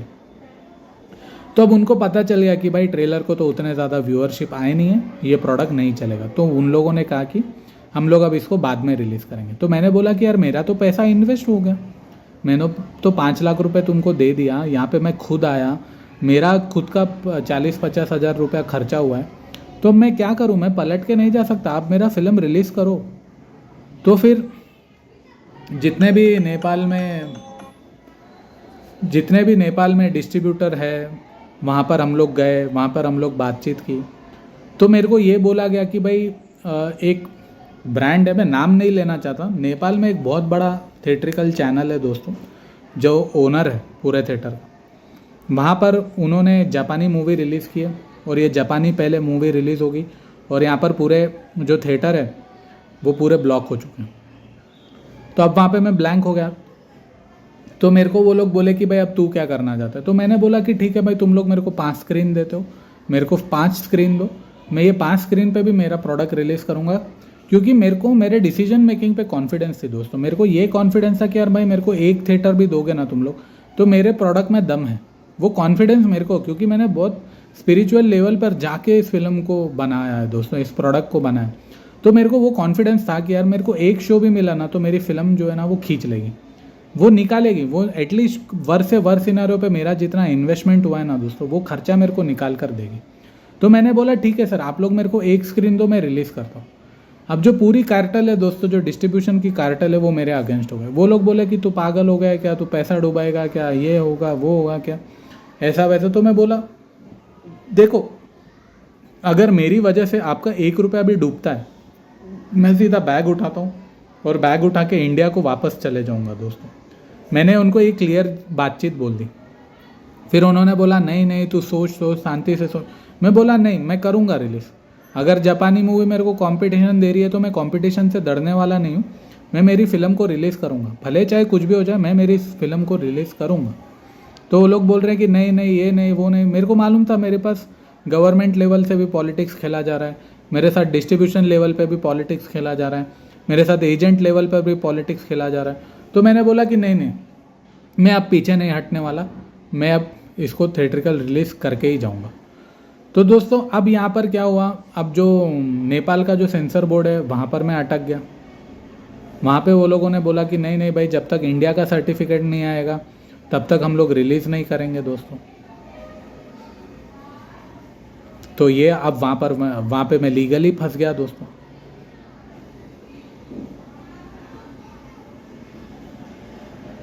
हर जगह रिश्वत चल रही है, नेपाल में भी रिश्वत चल रही है, इंडिया में भी रिश्वत चल रही है। अब वहाँ का जो बोर्ड है वो बोलता है कि भाई हमको एक्स अमाउंट दो तब हम सर्टिफिकेट देंगे। मैं खुल के नहीं बोल सकता दोस्तों ये सारी चीज़ें, मेरे को मालूम है अगर मैं खुल के सारे मेरे एक्सपीरियंसेस शेयर करूँगा मेरे को जेल में डलवा दिया जाएगा। मेरे को फालतू की कंट्रोवर्सी नहीं चाहिए, मैं बस आप लोगों को नंगा सच बताना चाहता हूँ, क्योंकि जब आप लोग इतनी बड़ी जर्नी पर निकलोगे तो 10-15 लाख साइड में सिर्फ रिश्वत देने के लिए रखना दोस्तों। इंडिया और नेपाल में बिना रिश्वत दिए काम नहीं होता, ये पूरे सिस्टम की सच्चाई है। इस सच्चाई के साथ आपको उठना है, यही सच्चाई के साथ आपको उठना है दोस्तों। तो बहरहाल रिश्वत नेपाल में भी दी गई कि भाई हमारा सर्टिफिकेट जल्दी से हमको मिलता जाए, हमको मिले ताकि हम इस फिल्म को रिलीज़ कर सकें। तो वहाँ पे लड़ाई हुई। अब यहाँ पर क्या हुआ, मैंने ये जो पॉलिटिक्स पूरा हो रहा था वो बड़े लेवल पे मैंने क्रैक किया। अब जो बड़ा जो ओनर है जिसने जापानी मूवी के लिए थिएटर्स पूरे बुक किए, उसने क्या किया, फेक बुकिंग कर दी, फेक कॉर्पोरेट बुकिंग करके पूरे थिएटर एडवांस में ब्लॉक कर लिए। और जो जितने भी डिस्ट्रीब्यूटर्स थे नेपाल पे, वो जो कार्टेल थी, उनको ऐसा लगा कि यार अब हम लोग तो फंस गए। तो ये बड़े लेवल पे पॉलिटिक्स हुआ दोस्तों। तो फिर ये मैंने बात मेरे एजेंट और डिस्ट्रीब्यूटर को बताई कि भाई ऊपर जो प्लेयर बैठा हुआ है उसने फेक कॉर्पोरेट बुकिंग करके थिएटर स्क्रीन्स जो है वो सारी ब्लॉक किए। आप लोग समझो, आप लोग डर रहे क्यों इस फिल्म को रिलीज़ करने के लिए। तब जाके मेरा जो एजेंट और डिस्ट्रीब्यूटर है उनको सांस में सांस आई।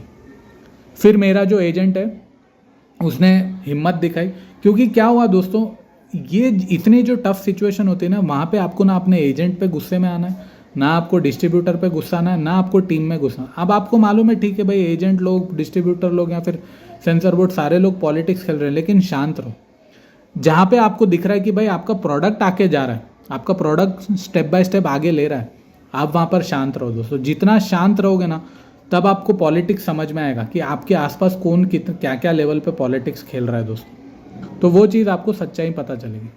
अब ये चीज़ जानने के बाद मेरा जो एजेंट है, मेरे जो डिस्ट्रीब्यूटर है, वो लोग तैयार हो गए। वो लोग बोले कि चलो अब हम लोग रिलीज़ करेंगे, अब हम लोग रिलीज़ करेंगे, क्योंकि अब हम बताते हैं कि भाई बड़ा प्लेयर क्या लेवल का पॉलिटिक्स खेल रहा है।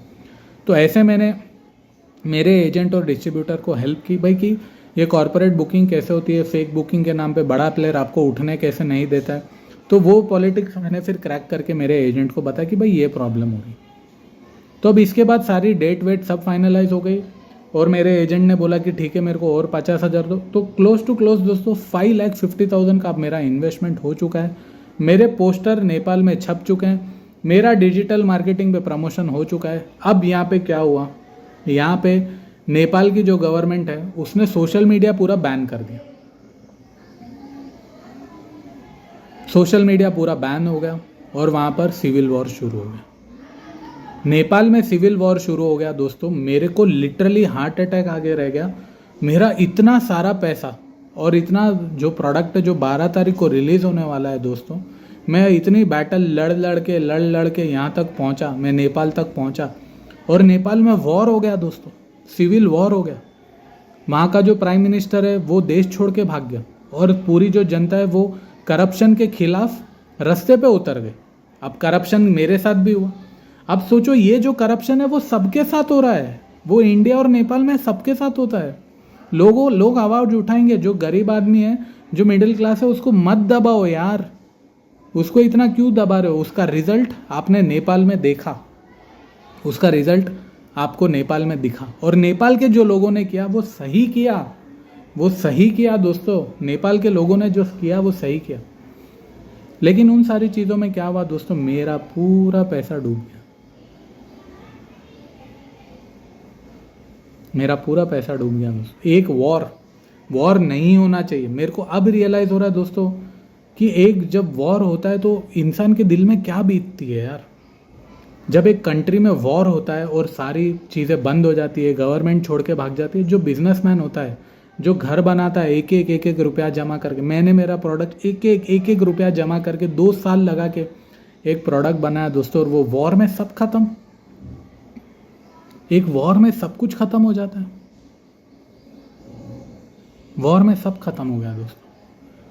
मेरे बैनर छप चुके थे, रिलीज़ की डेट आ चुकी थी, मैंने इतना बड़ा पॉलिटिक्स थिएट्रिकल लेवल पे जो नेपाल में हो रहा था वो क्रैक किया, लेकिन वॉर में सब खत्म हो गया। हम लोग कैसे भी, मैं और मेरा टीममेट थे, हम लोग जितनी जल्दी हो सके उतनी जल्दी हमको एक फ़्लाइट मिली दोस्तों। वो फ़्लाइट लेकर हम लोग इंडिया में आए। इंडिया में मेरे को कुछ भी समझ में नहीं आया दोस्तों। 7 दिन 8 दिन में बेड पे डिप्रेशन पे पड़ा हुआ था। कुछ भी समझ में नहीं आया दोस्तों, कुछ भी मेरे को समझ में नहीं आया क्या हो गया मेरे साथ। सोचने का टाइम भी नहीं मिला यार। सोचने तक चीज़ें इतनी फास्ट हुई, स्ट्रैटेजी बनाने तक का टाइम नहीं मिला। बर्बाद हो गया सब कुछ बर्बाद हो गया दोस्तों।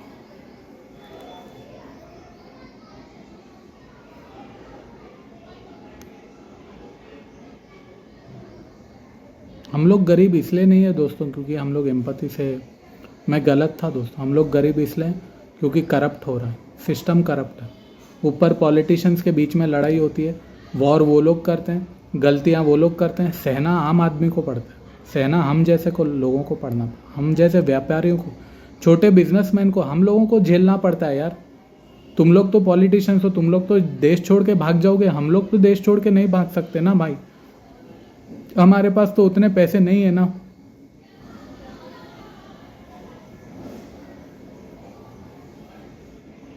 ये सिस्टम की सच्चाई है दोस्तों, आज ये नेपाल और भारत की सच्चाई है दोस्तों। ये मेरे साथ हुआ, ये आपके साथ भी होगा। आप लोग बोलोगे कि भाई सिस्टम, करप्ट सिस्टम को आपको फेस नहीं करना पड़ेगा, वॉर को आपको फेस नहीं करना पड़ेगा, तो आप गलत हो दोस्तों। और मैं ये एपिसोड इसलिए बना रहा हूँ ताकि जब आपके सामने वॉर होगा या फिर करप्ट सिस्टम होगा, तब आप लोग क्या करोगे। मेरे को कुछ समझ में नहीं आ रहा दोस्तों, मेरे पास सलूशन नहीं है आपको देने के लिए। लेकिन आज मैं 5 दिन से यही सोच रहा हूँ यार, मेरा प्रोडक्ट रिलीज़ नहीं हुआ, मेरे को चांस नहीं दिया गया इंडिया में, मेरे को रिलीज़ करने का चांस नहीं दिया गया। OTT प्लेटफॉर्म्स वालों ने मेरा पूरा फिल्म नहीं देखी, बिना देखे रिजेक्ट कर दिया।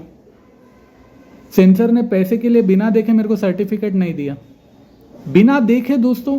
उन लोगों ने मेरे प्रोडक्ट को डिक्लेयर कर दिया है कि ये प्रोडक्ट नहीं चलेगा। इंडिया में ये हुआ है मेरे साथ, उन लोगों ने डिक्लेयर कर दिया कि भाई तुम्हारा प्रोडक्ट नहीं चलेगा, तुम गांड मारो।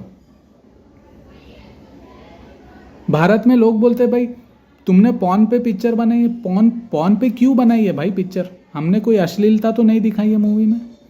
और अगर आज पॉन पे आप लोग खुल के बात नहीं करोगे, ये एडिक्शन किस तरह से लोगों को बर्बाद कर रहा है, अगर उस पर खुल के बात नहीं करोगे तो ये तुम्हारी कंट्री को खोखला कर देगा, अंदर से नपुंसक बना देगा पूरे देश को, अगर आज खुल के बात नहीं करोगे।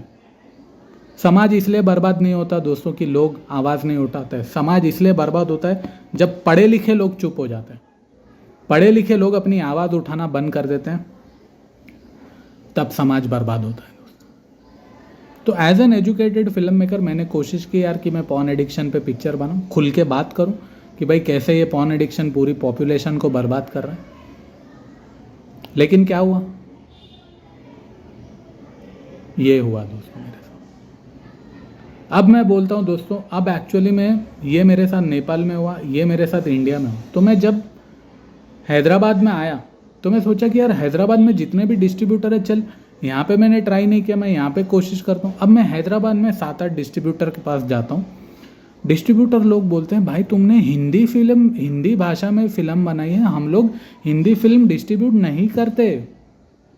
और बल्कि ये सच्चाई नहीं है, यहाँ पे हैदराबाद में है डिस्ट्रीब्यूटर जिसने हिंदी फिल्में डिस्ट्रीब्यूट की है, लेकिन अब ये लोग बोलते हैं कि भाई हम लोग हिंदी फिल्म डिस्ट्रीब्यूट नहीं कर सकते।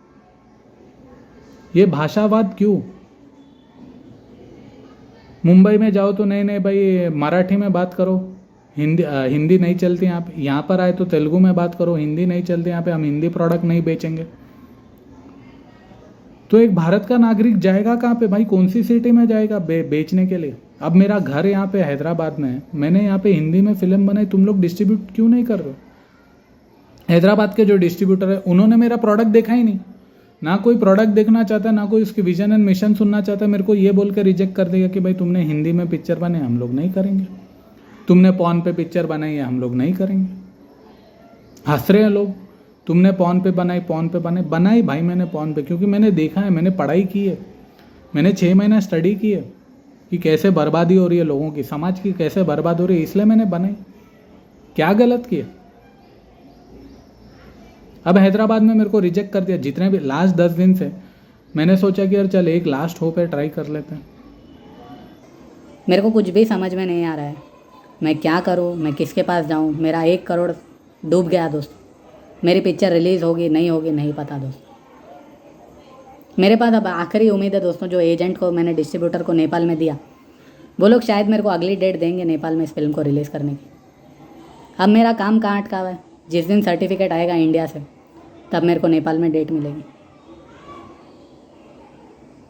अब वो सर्टिफिकेट कब आएगा नहीं पता, 6 महीने बाद आएगा, 7 महीने बाद आएगा, 8 महीने बाद आएगा, कुछ भी नहीं पता बस। सेंसर को, और मेरे को मालूम है जब तक मैं सेंसर बोर्ड में जाके पैसे नहीं खिलाऊंगा या फिर ज़ोर ज़ोर से चिल्लाऊंगा नहीं, लड़ूंगा नहीं, उनको धमकियाँ नहीं दूंगा, तब तक मेरा सर्टिफिकेट अप्रूव होने वाला नहीं है।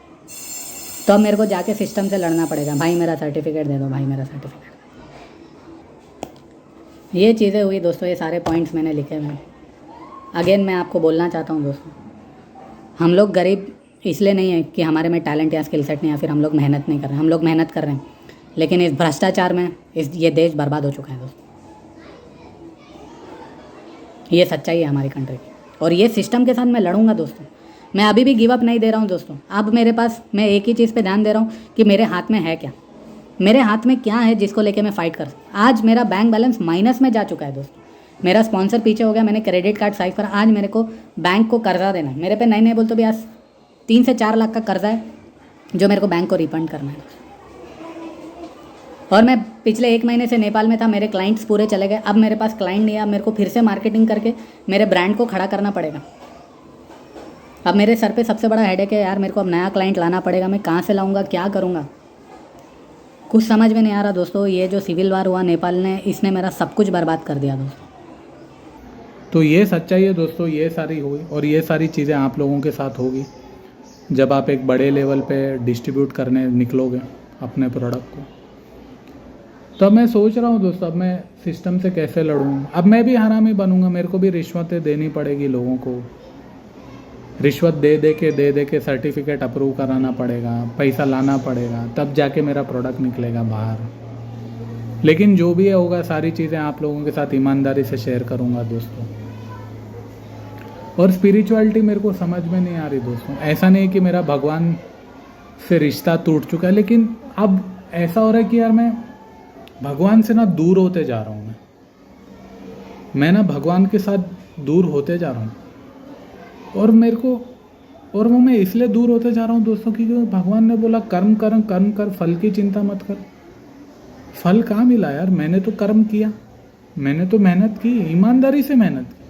आप लोग ये सारे वीडियो डे 1 से देख, ईमानदारी से मेहनत की। फल किधर है भाई, फल किधर है?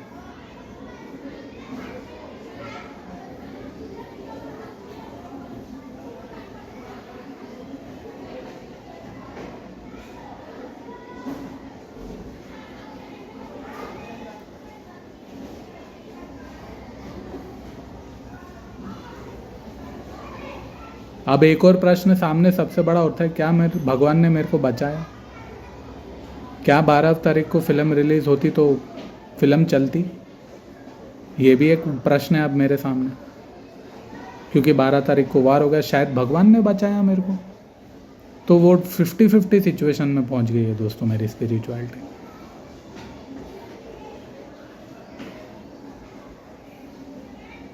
क्या करूं, किसके पास जाऊं, कुछ समझ में नहीं आ रहा दोस्तों। चलो देखते हैं, अब वेट करते हैं कि नेपाल में रिलीज़ होने का डेट कब मिलेगा, कब CBFC का सर्टिफिकेट मिलेगा। आज के एपिसोड में इतना ही दोस्तों। आगे के एपिसोड में अपडेट करूंगा कि सेंसर सर्टिफिकेट कब मिलने वाला है, नेपाल में कब रिलीज़ होने वाली है, और स्ट्रैटेजी बनाऊंगा कि नेपाल में रिलीज़ कैसे कर सकता हूँ, क्योंकि पॉलिटिक्स होगा दोस्तों। अब मेरा जो पूरा टाइम है वो ये सारे पॉलिटिक्स सॉल्व करने में जा रहा है दोस्तों।